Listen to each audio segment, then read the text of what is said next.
રાજકોટ લોકસભા બેઠક પર કોંગ્રેસના ઉમેદવાર તરીકે ટંકારાના ધારાસભ્ય અને પાટીદાર નેતા લલિત કગથરા મેદાને છે.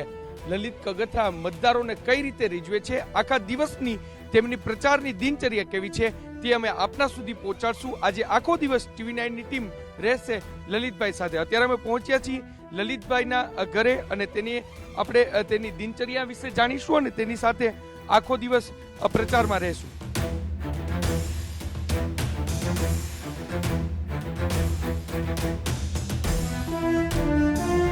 સવારનો નાસ્તો કરી રહ્યા છે આપણે લલિતભાઈ સાથે. લલિતભાઈ, પ્રચાર આખો દિવસ કાઢવાનો છે. સામાન્ય રીતે કાઠિયાવાડી નાસ્તો તો ગાંઠિયા જલેબી હોય છે. શું કહેશો, આ પ્રકારનો પાકો નાસ્તો એટલે જમવાની ચિંતા ન રહે? હા, બપોરે કંઈ વેલા મોડું થાય, કદાચ ન પણ મળે તો સવારે થોડું. અને અમારી વર્ષોથી અમને આ જ નાસ્તો, બીજો કોઈ નાસ્તો પસંદ નથી. રોટલીનું ચૂરમું અને મરચું અને દહીં. લલિતભાઈ, કેટલા ગામો આજે લેશો અને કયા પ્રકારનો સ્પિરિટ આપનામાં? 18 ગામડા છે. લલિતભાઈ, આજે 18 ગામનો પ્રવાસ કરવાના છે અને જસદણ વિસ્તાર કે જે આમ તો અત્યાર સુધી કોંગ્રેસનો ગઢ રહ્યો છે, પરંતુ કુંવરજી બાવળિયા છે તેમને કેસરીઓ ધારણ કર્યા બાદ કોંગ્રેસ માટે એક પડકાર છે. જો કે ત્યાં મતદારોને રીઝવવા અત્યારે લલિતભાઈ પોતાના ઘરેથી નીકળી રહ્યા છે. નાસ્તો કરી નેતાજી ચાલ્યા પ્રચારમાં. કારમાં છાપાની મુખ્ય ખબરો પર નજર પણ નાખી લીધી.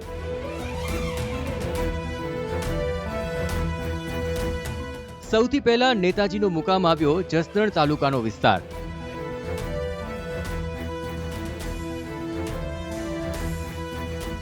ચિતલિયા ગામમાં પ્રવેશતા જ તેમને સામે મળી પનિહાર્યો. આમ તો આ શુકન કહેવાય, પણ ગામની આ મહિલાઓ નેતાજીને જોતા જ તેમની પાણીદાર ફરિયાદ સંભળાવી દીધી. બલિદાન દીધું પણ એનું કોઈ જોતું નથી. બલિદાન દીધું પણ એનું કોઈ જોતું નથી. નેતાજીની સવારી આગળ ચાલી. નાની લાખાવડ, કોઠી અને શાંતિનગર જેવા ગામનો પ્રવાસ કરતા કરતા પહોંચ્યા કનેસરા ગામ.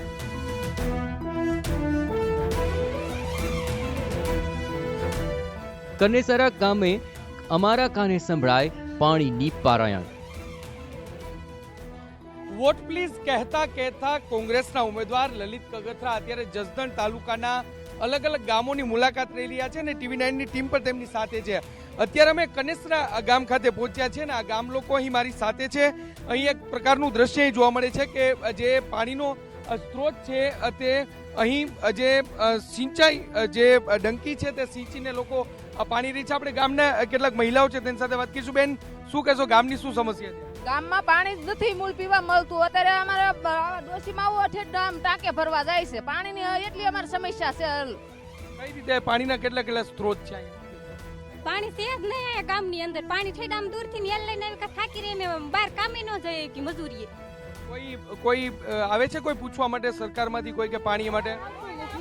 કોઈ આવતું નથી અહીંયા. પૂછવા કોઈ આવતું નથી. પાણી અમારે પહેલા જોઈએ. કુંવરજી બાવળિયા છે, આ વિસ્તારના પાણી પુરવઠા મંત્રી છે. શું કહેશો તમે, કોઈ દી ક્યાંય આ બાબતની કોઈ દરકાર લીધી? કોઈ આવતા જ નથી. મત લેવા હોય તો હાવ આવે છે, પછી કોઈ સંભાળ લેતું જ નથી. તમે આપ શું કહેશો? અમે એમ કહેવા માંગી છીએ, ઓલી વખતે ચૂંટણી હતી ત્યારે એને કીધું 3 દિવસમાં પાણી આપશે, પણ આ તો 3 મહિના થઈ ગયા તોય નો પાણી આપ્યું અમને. નેતાઓ કહી રહ્યા છે કે વોટ પ્લીઝ અને ગામ લોકો કહી રહ્યા છે કે પ્લીઝ પાણી. જો કે મહિલાઓએ તો લલિતભાઈ પર પણ સવાલોનો મારો ચલાવ્યો. તેમણે તો સીધી જ અધિકારી સાથે વાતચીત કરીને નિવેડો લાવવાની બાહેધરી આપી. આપણે કનેસરા ગામમાં ઉભો છો. આ બાયુની ફરિયાદો સાંભળો. શું છે બેન તકલીફ? અહીંયા ગામમાં ગરવા નથી દેતા. આડા ઉભા છીએ કનેસરામાં. તમારે આવવું હોય તો પેલા પાણીનું કરો. લોકસભાની ચૂંટણી માટે પ્રચાર કરતા કોંગ્રેસના ઉમેદવાર લલિત કગથરા અત્યારે જસદણ તાલુકાના કનેસરા ગામ ખાતે પહોંચ્યા છે. આપણી સાથે લલિતભાઈ છે, કારણ કે તેમને ગ્રામ લોકો છે તે પાણીની અત્યારે સમસ્યા છે તે વ્યક્ત કરી છે. લલિતભાઈ, શું કહેશો, કનેસરા ગામમાં આવ્યા છો, લોકો આપને સમસ્યા વર્તાવી રહી છે, શું કહેશો આપ? હવે હું કહું ભાઈ, હું તમને કહું કે આ ગામની અંદર કનેસરા ગામમાં પાણી પીવાનું મળતું ન હોય, બેનું આટલા દુઃખી હોય, જેને 22 વર્ષ થયા પાણાની જેમ પૂજ્યા છે, જેને હનુમાનની જેમ પૂજ્યા છે. એ અત્યારે પાણી પુરવઠાના મંત્રી છે, તેમ છતાંય આ ગામ અત્યારે પાણી માટે જો તરસ્યું હોય તો કેવી હાલત ગણાય. કનેસરા ગામ તો સારું ગામ ગણાય છે, હજી તો વિછિયા તાલુકામાં શું હાલત હશે આઈ ડોન્ટ નો. પણ મારે આ બહેનોની બધીની જે વરાળ છે એ એવું છે કે એને પાણી મળતું નથી. પાણીનું જો હેડવર્ક અહીંયા હોય તો શું કામ પાણી અહીંયા સપ્લાય નથી થતું, મારે એ જાણવું છે. સમય થયો છે બરાબર 1 વાગ્યાનો. ધોમધખતો તાપ છે, 44 ડિગ્રી છે તાપમાન. જસદણ તાલુકાના પાદરમાં જ સભા મંડાય. ગામ લોકો સાથે વાતચીત કર્યા બાદ અમે પણ લલિતભાઈ સાથે જાણ્યા ગામના હાલચાલ. લલિતભાઈ, ગરમી અસહ્ય પડી રહી છે, ચૂંટણી પ્રચાર કરી રહ્યા છો, શું કહેશો? બહુ સારી વાત કરી તમે. આના માધ્યમથી કહું છું કે ખેડૂતનો દીકરો આવી જ 42ની ડિગ્રીમાં વાડીએ કામ કરી પરસેવો પાડી અને ખેત પેદાશ ઉત્પાદન કરે છે.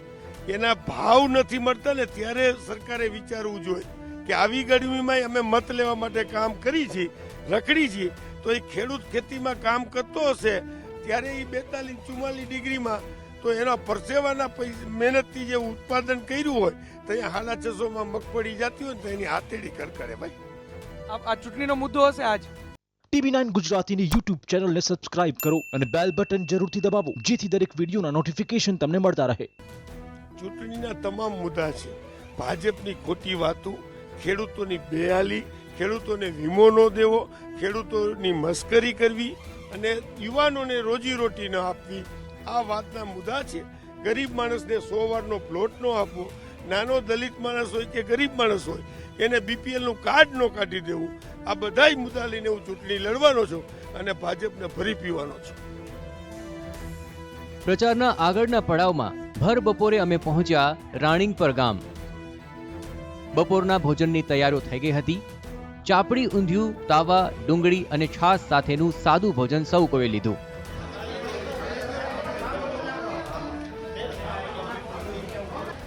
વોટ પ્લીઝ કહેતા કહેતા નેતાજી અત્યારે જસદણ તાલુકાના રાણીંગપર ગામે પહોંચ્યા છે. બપોરનો સમય થયો છે, જમવાનો સમય થયો છે અને નેતાજીએ ખાસ ભોજન પણ લીધું છે. આપ જોઈ શકો છો કે આ તાવો કહેવાય છે, ચાપડી ઊંધિયું પણ આને કહેવામાં આવે છે અને ખાસ જસદણ અને સૌરાષ્ટ્રની પરંપરાગત ડીશ આ માનવામાં આવે છે. અને અહીં અત્યારે તમામ કાર્યકર્તાઓની વચ્ચે જે કોંગ્રેસના ઉમેદવાર લલિત કગથરા છે તેમના દ્વારા ભોજન લેવામાં આવ્યું અને ભોજન લઈ અને તેઓ અહીંના જે સ્થાનિક અગ્રણીઓ છે તેમની સાથે તેઓ હળવી પણ માણી રહ્યા છે. જમ્યા બાદનો થોડો આરામ કરી રહ્યા છે અને આરામ પૂરો કરીને ફરી એકવાર તેઓ વોટ પ્લીઝ કહેવા માટે તમામ લોકોની વચ્ચે જશે. આપણે લલિતભાઈ સાથે વાત કરીશું. લલિતભાઈ, ભોજન લીધું, શું ભોજન લીધું? યાર અમે તો કડકી પાર્ટી છે. ભાજપ વાળાને જેમ 22 વર્ષ ત્યાં શાસનમાં નથી કે એ 1000 રૂપિયાની ડીશ જમે. અમે તો આ ગામડામાં ચાવડી, ચાપડી અને શાક અને ડુંગળીનો દડો એ ગરીબનું કસ્તુરી કહેવાય. ડુંગળીના ભાવને લઈને ઘણું બધું રાજકારણ થાય છે, શું કહેશો આને લઈને? રાજકારણની ડુંગળી ખરેખર તમે આમ ફોડો ને તો તમારી આંખમાંથી આંસુ નીકળે. હવે ખેડૂત ડુંગળી વાવીને રોવે. 1 રૂપિયે મણ ડુંગળી, 1 રૂપિયે કિલો, એટલે વોટ ઇઝ ધીસ? આપ જો સત્તા પર આવશો તો ડુંગળીના ભાવને લઈને કયા પ્રકારનું આપનું વલણ રહેશે, શું માનો છો? જો કોઈ પણ ડુંગળી એકની વાત નથી, ખેડૂતની કોઈ પણ પ્રોડક્ટ હોય એના મિનિમમ સપોર્ટ પ્રાઇઝે સરકારશ્રીએ ખરીદી લેવી જોઈએ. ખરીદી લેવા માટે હું એવું કહું છું કે કાં ભાવાંતર સિસ્ટમ લગાડવી જોઈએ, કાં બધા જ વેપારીઓને સરકારશ્રીએ આદેશ કરવો જોઈએ કે મિનિમમ સપોર્ટ પ્રાઇસથી નીચે ખેડૂતનો કોઈ પણ માલ લેવો એ ગુનો ગણાશે. કોઈ પણ માલ ખેડૂતનો નીચા ભાવે લેવો એ ગુનો ગણાશે. આ પ્રકારનું આપ કરશો કાર્યવાહી? સાહેબ, મારી સરકાર આવશે કે મારે વિરોધ પક્ષમાં બેસવાનું છે એ મને ખબર નથી, પણ પ્રજા જો મારી સરકાર આવે એવો બહુમત આપશે તો હું 100% છાતી ઠોકીને કહું છું કે ખેડૂતના માલનો, અને જો મારી સરકારમાં નહીં થાય તો એની સામે પણ હું બૂંગીઓ ભૂકીશ. સ્પષ્ટપણે જે રીતે ભોજનમાં કસ્તુરી લીધી છે અને ડુંગળીના ભાવને લઈને ઘણા ખેડૂતો દ્વારા વિરોધ પ્રદર્શન થઈ રહ્યા છે, ત્યારે કહી રહ્યા છે કે ભાવાંતર યોજના લાગુ થવી જોઈએ, ખેડૂતોને પૂરતા પ્રમાણમાં જે ભાવ છે તે પણ મળવા જોઈએ. વોટ પ્લીઝ કહેતા કહેતા નેતાજી અહીંથી થઈ અને આગળના ગામમાં આ પ્રચાર કરવા માટે જઈ રહ્યા છે. જોઈએ લોકો શું તેને પોતાના પ્રશ્નો કહે છે અને લોકો કઈ રીતે તેમને જોઈ રહ્યા છે. ભોજન બાદ લલિતભાઈનો કાફલો પહોંચ્યો કમળાપુર ગામ કે જ્યાં તેમના સ્વાગતમાં શણગારાયેલું ગાડું જોડવામાં આવ્યું હતું. નેતાજીનો ગાડા સાથે યોજાયો રોડ શો અને નેતાજીએ પણ લોકોને કહ્યું વોટ પ્લીઝ.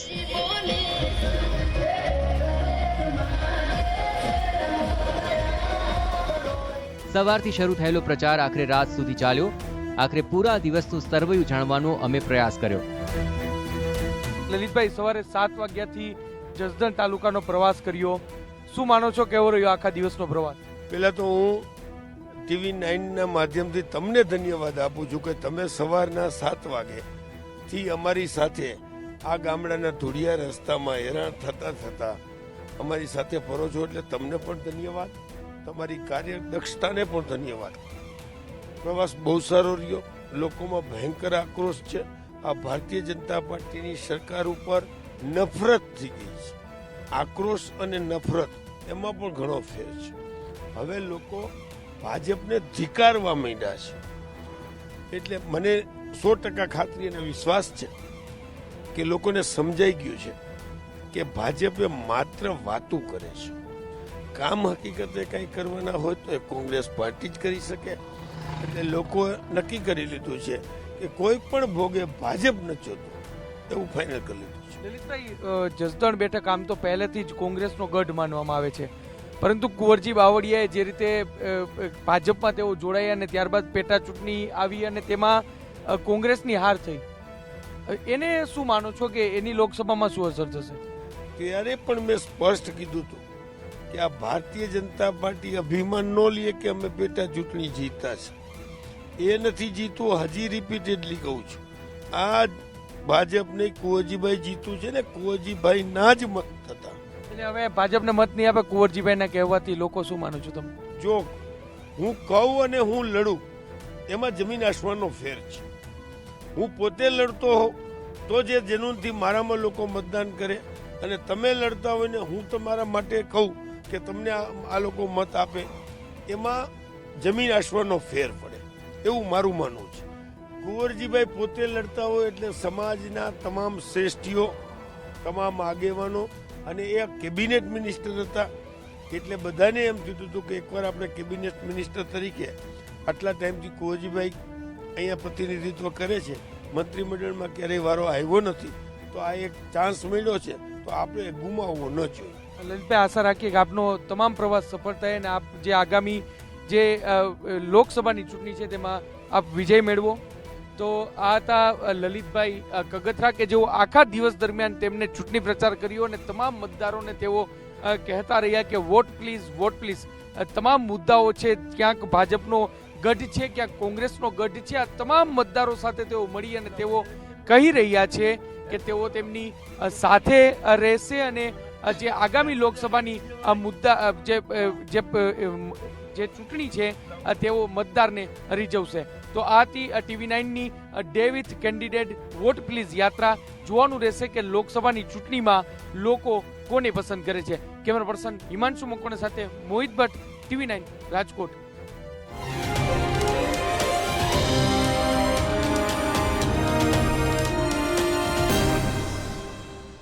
TV9 ગુજરાતીની YouTube ચેનલને સબસ્ક્રાઇબ કરો અને બેલ બટન જરૂરથી દબાવો જેથી દરેક વિડીયોના નોટિફિકેશન તમને મળતા રહે.